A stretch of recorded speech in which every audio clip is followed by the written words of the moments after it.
Good evening, everyone. My name is Juan Granada, and I'm gonna talk to you about circular economy in urban freight and manufacturing supply chain.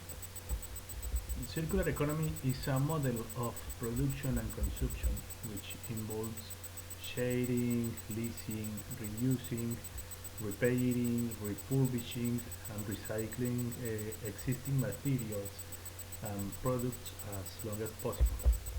In this way, the life cycle of products is extended. In practice, it implies reducing waste to a minimum.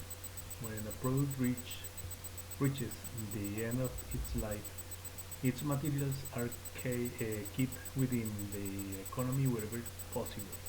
This can be productively used again and again and again, thereby creating further value. This is a departure from the traditional linear economic model, which is based on take, make, consume to away pattern. This model relies on large quantities of cheap, easily accessible materials and energy. Also, part of this model is planned obsolescence. When a product has been designed to have a limited lifespan, to in order to encourage consumers to buy it again. The European Parliament has called for measures to tackle this practice, but definitions often focus on the use of raw materials or on system change. Definitions that focus on resources use often follow the 3R approach: reuse, the minimum use of raw materials; reuse, maximum reuse of products and components; and recycle, high quality reuse of raw materials. Mobility can serve as a good example. Sharing cars from companies such as, I don't know, maybe my wheels, say a company, mean that fewer people have to buy their own cars. This reduces the use of raw materials.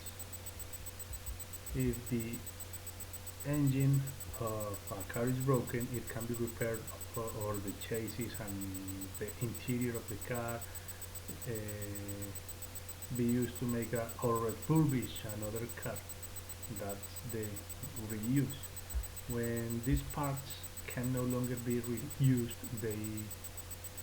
the metal, the textile and plastic of another parts can be melted down so that a new car can be made of them. That's the recycling. But why do we need to switch a circular economy? The world's population is growing, and with it the demand for raw materials. However, the supply of crucial raw materials is limited. Finite supplies also means some United States, European countries depend on other countries for their raw materials. In addition, extracting and using raw materials has a major impact on the environment. It also increases energy consumption and CO2 emissions. However, a smarter use of raw materials can lower CO2 emissions. What are the benefits? Measures such as waste prevention, eco-designing, and reuse could save countries and companies money while also reducing total annual greenhouse gas emissions. Currently, the production of materials we use every day account for 45% of the CO2 emissions. Applying circular economy principles to the textile and fashion industries, we can understand that the current system for producing, distributing, and using clothes moves in a linear way. Tons of non-renewable resources are selected to produce apparel that will most likely be used for a limited period of time. Thinking about the I don't know, $5 shirt you bought for a last minute event or for an emergency that you threw away after only a couple of months. This kind of system not only leaves economic opportunities unused, but it puts grades or grade sorry pressure on the resources themselves, creating multiple negative impacts. The circular economy is based on different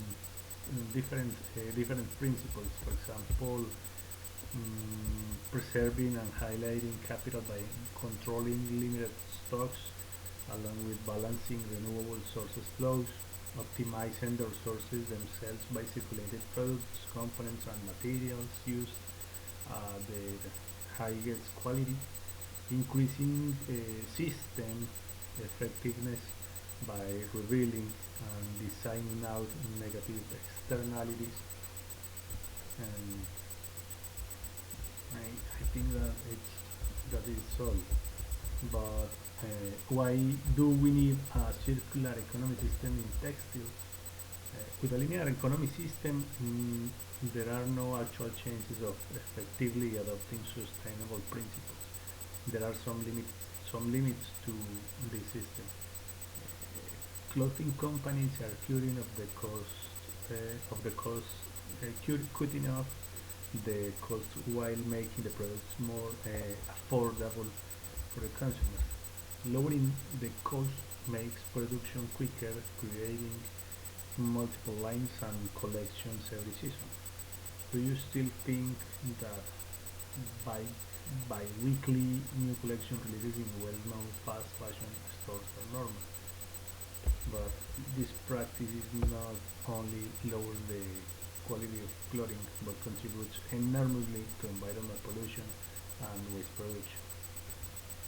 Many, if not all, of these negative impacts could be mitigated if the textile sector chose a particular or a circular model. So textile experts from across around the world have come up with different circular economy inspired innovations, trends that are expected to massively impact the industry in the coming years. For example, vegetation, sustainability, source efficiency, and new businesses along with the consumption models. What else? Clothes are worn for just a quarter of time clothes are worn in the rest of the world, and customers miss out, I don't know, 40, 460 billion each year by throwing away clothes that could still be used in some way. If the fashion and textile industry keeps following this path, by 2050 it could use more than 26% of the carbon budget. Like the recycling process, which seeks to reintroduce both products and waste in a new industrial model.